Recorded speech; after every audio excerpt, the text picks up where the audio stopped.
Assalamualaikum warahmatullahi wabarakatuh. Perkenalkan, nama saya Susi Kusmayanti dari jurusan PGMI semester 6, mahasiswa IAILM Suryalanya. Dalam video ini saya mencoba untuk menjelaskan sebuah materi tentang ruang lingkup pembelajaran PKN di SD atau MI.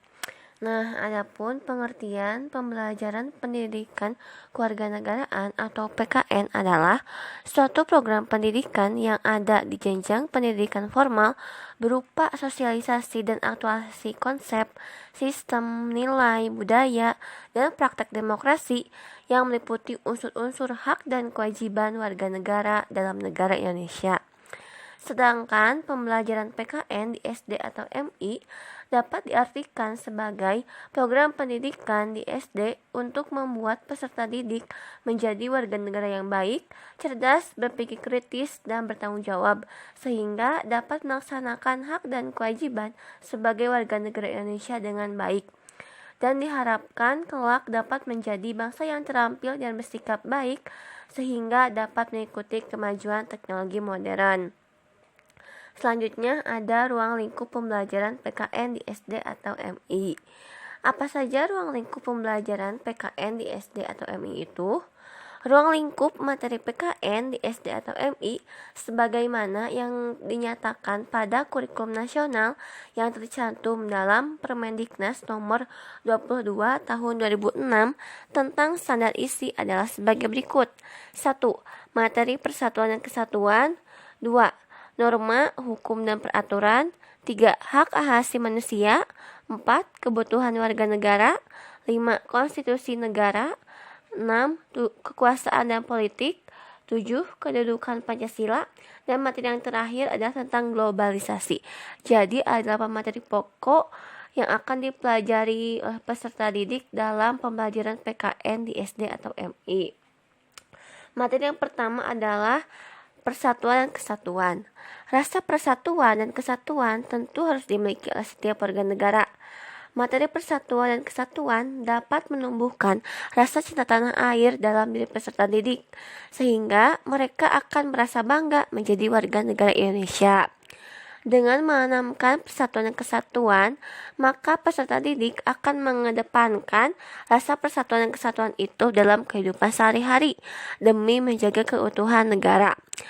Materi persatuan dan kesatuan ini memiliki submateri yang meliputi hidup rukun dalam perbedaan, cinta lingkungan, kebanggaan sebagai bangsa Indonesia, Sumpah Pemuda, keutuhan Negara Kesatuan Republik Indonesia, partisipasi dalam pembelaan negara, sikap positif terhadap Negara Kesatuan Republik Indonesia, keterbukaan, dan jaminan keadilan. Itu mungkin materi yang akan dipelajari oleh peserta didik dalam persatuan dan kesatuan. Kemudian materi yang kedua adalah tentang norma, hukum, dan peraturan. Norma adalah tolak ukur atau alat untuk mengukur benar salahnya suatu sikap dan tindakan manusia.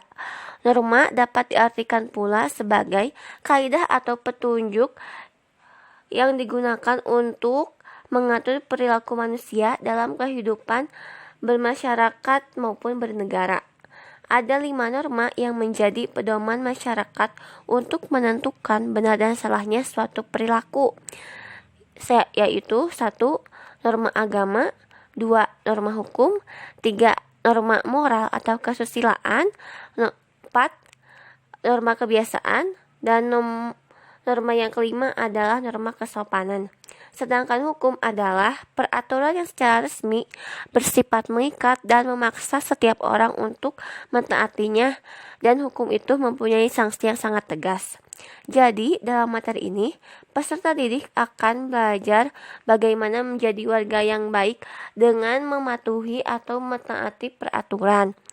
Materi norma, hukum, dan peraturan mempunyai submateri yang meliputi tertib dalam kehidupan keluarga, tertib di sekolah, norma yang berlaku di masyarakat, peraturan-peraturan daerah, norma-norma dalam kehidupan berbangsa dan bernegara, sistem hukum dan peradilan nasional, dan hukum peradilan internasional.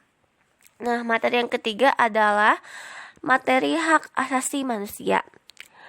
Hak asasi manusia adalah hak dasar yang dimiliki manusia karena martabatnya sebagai manusia dan sebagai makhluk Tuhan yang Maha Esa. Hak asasi manusia itu diberikan oleh Tuhan. Hak itu merupakan anugerah yang wajib dihormati, dijunjung tinggi, dan dilindungi oleh negara, hukum, pemerintah, dan setiap orang demi kehormatan serta perlindungan harkat dan martabat manusia. Jadi, hak asasi manusia itu tidak dapat dihilangkan atau dinyatakan tidak berlaku oleh negara. Adapun submaterinya meliputi hak dan kewajiban anak, hak dan kewajiban anggota masyarakat, instrumen nasional dan internasional HAM, pemajuan, penghormatan dan perlindungan HAM. Selanjutnya, materi kebutuhan warga negara. Kebutuhan warga negara berkaitan dengan apa yang harus kita lakukan dan dapatkan sebagai warga negara. Peserta didik akan belajar tentang perannya sebagai warga masyarakat juga warga negara. Nah, submaterinya meliputi hidup gotong royong, harga diri sebagai warga masyarakat, kebebasan berorganisasi, kemerdekaan mengeluarkan pendapat, menghargai keputusan bersama, prestasi diri, dan persamaan kedudukan warga negara. Itu submateri yang akan dipelajari dalam kebutuhan warga negara. Kemudian materi yang kelima adalah tentang konstitusi negara. Konstitusi secara luas artinya keseluruhan dari ketentuan-ketentuan dasar atau hukum dasar. Dalam arti sempit, konstitusi berarti piagam dasar atau undang-undang dasar. Konstitusi negara Indonesia adalah Undang-Undang Dasar 1945. Maka dalam materi ini peserta didik akan mempelajari mengenai pembukaan dan batang tubuh Undang-Undang Dasar 1945. Konstitusi yang pernah digunakan di Indonesia juga akan diberi pemahaman bahwa Undang-Undang Dasar 1945 adalah pedoman dalam membuat aturan atau undang-undang lain, sehingga isi peraturan atau undang-undang tersebut tidak boleh bertentangan dan menyimpang dari apa yang telah ada dalam isi Undang-Undang Dasar 1945. Nah, submaterinya meliputi proklamasi kemerdekaan dan konstitusi yang pertama, konstitusi-konstitusi yang pernah digunakan di Indonesia, serta hubungan dasar negara dengan konstitusi. Itu submaterinya. Selanjutnya, materi kekuasaan dan politik. Politik berasal dari bahasa Yunani yaitu polis dan theta.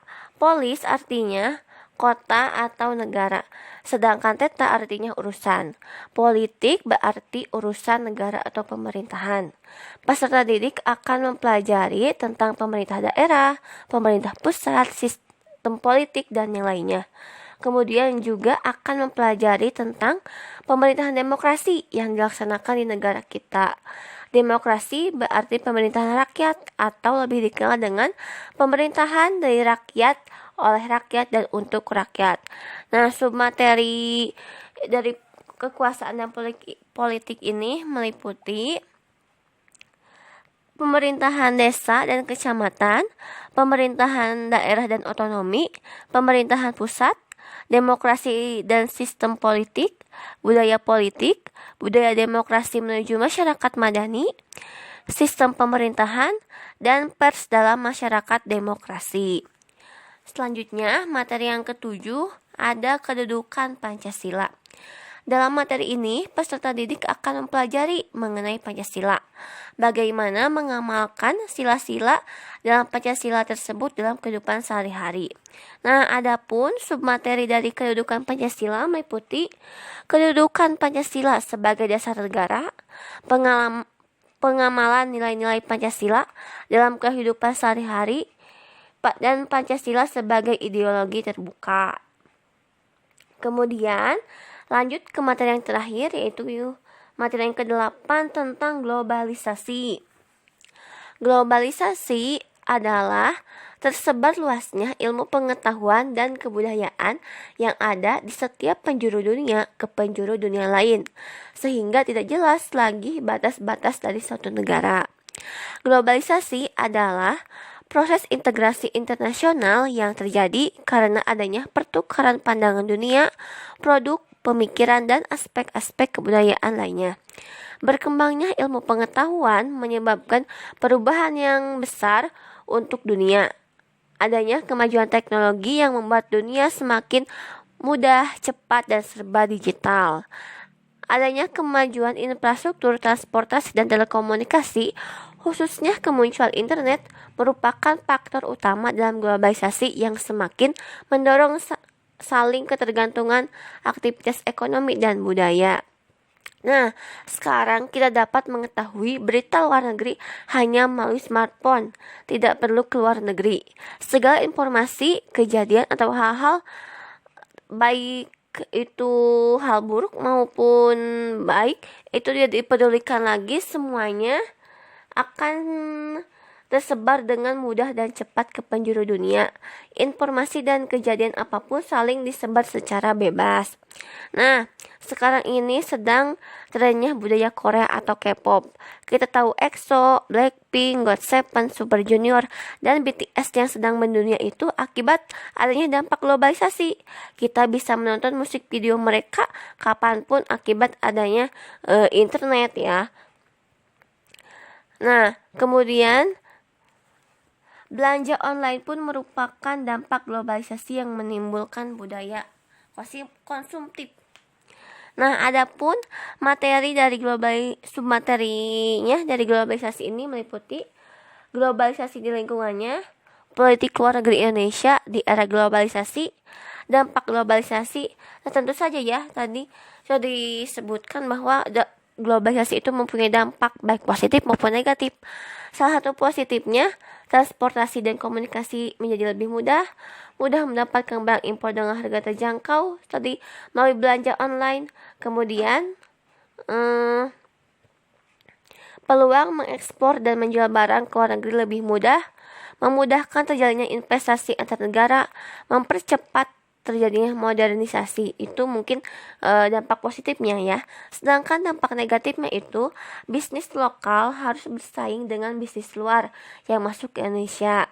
Kemudian barang lokal harus bersaing dengan barang impor. Tenaga kerja lokal harus bersaing dengan tenaga kerja asing. Kemudian menimbulkan gaya hidup konsumtif tadi akibat dari belanja online.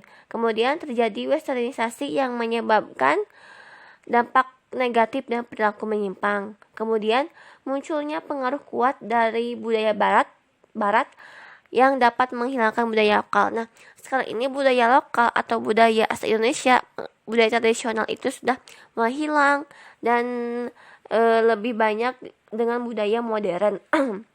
Nah, anak-anak zaman sekarang itu lebih menyukai lagu BTS atau lagu barat daripada menyanyikan lagu daerah atau lagu wajib nasional. Itu salah satu dari akibat dampak negatif globalisasi, yaitu menghilangkan budaya lokal. Nah, seperti itu. Kemudian submateri selanjutnya yaitu tentang hubungan internasional. Hubungan internasional dapat diartikan sebagai hubungan antar bangsa, baik antara negara dan negara, antara negara dengan individu atau badan hukum, antara warga negara yang satu dengan warga negara yang lain. Itu pengertian hubungan internasional. Hubungan internasional juga dapat dilakukan secara langsung maupun tidak langsung. Nah, hubungan internasional itu meliputi hubungan politik, ekonomi, sosial budaya, pertahanan keamanan, kemudian konferensi internasional, kedatangan diplomasi, perjanjian, pengembangan militer, dan perdagangan internasional. Nah, produk luar negeri bisa datang ke Indonesia itu akibat adanya hubungan internasional Indonesia dengan negara-negara yang lain seperti Amerika, Prancis, dan Inggris, dan yang lainnya. Kemudian artis-artis luar negeri pun bisa datang dan mengadakan konser di Indonesia itu seperti tadi ya, budaya K-pop tadi seperti EXO, Super Junior, BTS itu bisa datang ke Indonesia dan mengadakan konser akibat adanya hubungan internasional yang baik antara Indonesia dengan Korea Selatan. Kemudian juga kita pun dapat meminta bantuan kepada negara lain karena adanya hubungan internasional yang baik. Kemudian ada organisasi internasional seperti PBB, WHO, WTO, dan yang lainnya. Kemudian ada yang terakhir, mengevaluasi globalisasi. Itu mungkin submateri yang akan dipelajari oleh peserta didik dalam globalisasi. Dan itu juga materi-materi yang akan dipelajari oleh peserta didik dalam pembelajaran PKN di SD atau MI. Nah, selanjutnya ada ruang lingkup pembelajaran PKN di PGSD atau PGMI. Ruang lingkup pembelajaran PKN yang terdapat di dalam jurusan PGSD atau PGMI adalah sebagai berikut. 1. Karakter pembelajaran PKN di MI atau SD. Nah, di jurusan PGSD itu akan dijelaskan bagaimana karakter pembelajaran PKN di SD atau MI itu seperti apa. Kemudian yang kedua, langkah-langkah pengembangan indikator dan penentuan materi untuk pembelajaran PKN di SD atau MI. Kemudian kita juga akan belajar dan diberikan pemahaman bagaimana menentukan indikator, maksudnya indikator yang baik dan tujuan pembelajaran yang baik juga seperti apa. Indikator itu merupakan pengembangan dari kompetensi dasar. Jadi kita harus menentukan kompetensi dasar itu apa, kemudian indikator, kemudian tujuan pembelajarannya seperti apa yang akan dicapai.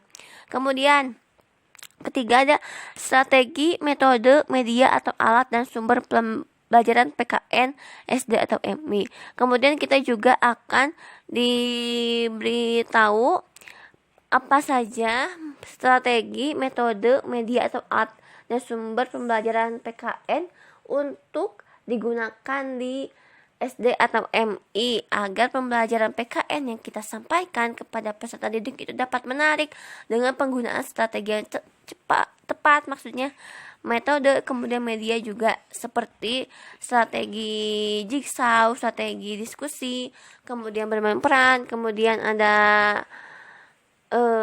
adu debatnya seperti itu. Kemudian metode juga ceramah, diskusi, tanya jawab dan yang lainnya. Kemudian selanjutnya ada model-model pembelajaran PKN di SD atau MI. Nah, kemudian kita juga akan belajar mengenai model-model pembelajaran PKN yang cocok digunakan di SD atau MI. Kemudian rancangan penilaian pembelajaran PKN di SD atau MI itu seperti apa. Nah, kita akan dibekali atau belajar mengenai bagaimana menentukan penilaian yang tepat untuk pembelajaran PKN di SD itu seperti apa. Nah, yang keenam, silabus dan RPP pembelajaran PKN di MI atau SD. Nah, tentu saja ya, pasti kita akan belajar tentang silabus dan pembuatan RPP pembelajaran PKN itu seperti apa. Harus ada indikator, harus ada tujuan pembelajaran, harus ada kompetensi dasar, harus ada kegiatan pembelajaran seperti apa, harus ada penilaian. Ya, itulah RPP yang baik. Kemudian praktek pembelajaran PKN di SD atau MI. Nah, setelah langkah-langkah bagaimana cara mengajarkan PKN tersebut diberikan atau dikuasai, nah kita juga akan ada praktek pembelajaran PKN di MI itu seperti apa. Tadi dengan penggunaan strategi, metode itu seperti apa. Mungkin sekian untuk materi ruang lingkup pembelajaran PKN di SD atau MI yang dapat saya sampaikan. Terima kasih telah mendengarkan dan menyaksikan video pembelajaran ini. Sekian dari saya. Mohon maaf apabila terdapat banyak kekurangannya. Wassalamualaikum warahmatullahi wabarakatuh.